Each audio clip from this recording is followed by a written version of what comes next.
Bonsoir et merci de votre fidélité à RFI 17h30 et 18h30 ici à Paris. Le point sur l'actualité. Gilles Moreau.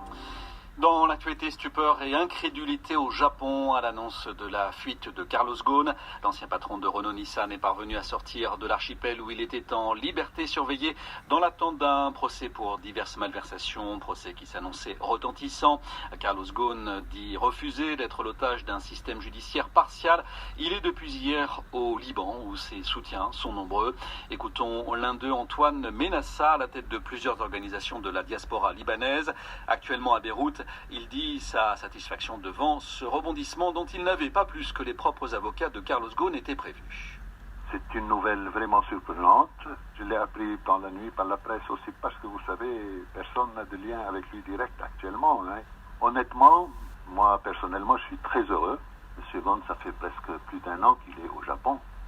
J'ai vu un certain silence de la part des autorités françaises, alors que Carlos Ghosn était en train de crever en prison.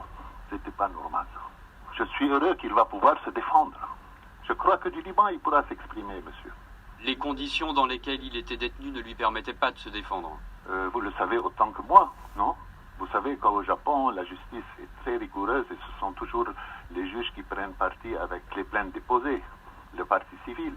Voilà. Qu'est-ce que vous espérez pour lui à présent? Écoutez, j'espère pour lui qu'il se défende. C'était Antoine Menassa. Il répondait aux questions de David Baché. Quant au gouvernement libanais, eh bien, il affirme que Carlos Ghosn est entré légalement et qu'il n'y aura pas de poursuite lancée contre lui. Le Liban et le Japon n'ont pas signé d'accord d'extradition.